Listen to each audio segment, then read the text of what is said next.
RSE, on peut dire que c'est la cause moderne de l'avocat, puisque c'est tout à fait logique avec la mission originelle de l'avocat. Compte tenu de la complexification du droit, les associations aujourd'hui sont confrontées, comme les entreprises, à cette complexité et ont besoin d'avoir des avis avisés de cabinets d'avocats. Pour CMS, Francis Lefebvre Avocat, cette démarche RSE est tout à fait logique avec la culture du cabinet, qui a toujours été d'être ouverte sur le monde extérieur et sur le bien-être de ses collaborateurs. Il est important pour un cabinet de pouvoir afficher une politique, ce qui permet au groupe de voir dans quelle mesure, au-delà de la compétence recherchée, il peut y avoir des affinités culturelles entre le groupe conseillé et le cabinet d'avocats choisi. C'est aussi un moyen de répondre aujourd'hui aux attentes des collaborateurs dans l'ensemble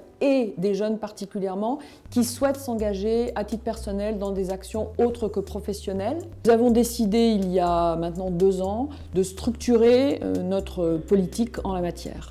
C'est ainsi que nous avons créé un groupe qui comprend à la fois notre directrice des ressources humaines, un certain nombre d'associés, dont notre directeur général, et moi-même, directeur du marketing et de la communication. Chaque membre de l'équipe a une spécialité, diversité, éducation, environnement, en fonction de ses affinités. Nous avons décidé d'interroger l'ensemble du personnel du cabinet, qui est le 2e cabinet d'avocats d'affaires de la place, soit 600 collaborateurs, qui nous ont répondu sur leurs attentes en fonction des domaines que nous pouvions soutenir.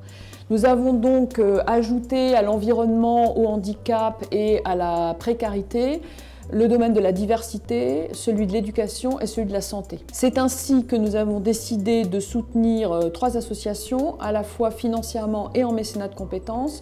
Les associations sont NQT, la clinique PSL de Paris-Dauphine et Cancer at Work. À la fin de l'année, nous avons prévu de faire le bilan en éditant un petit booklet sur notamment le nombre d'heures consacrées à ces activités de mécénat de compétences.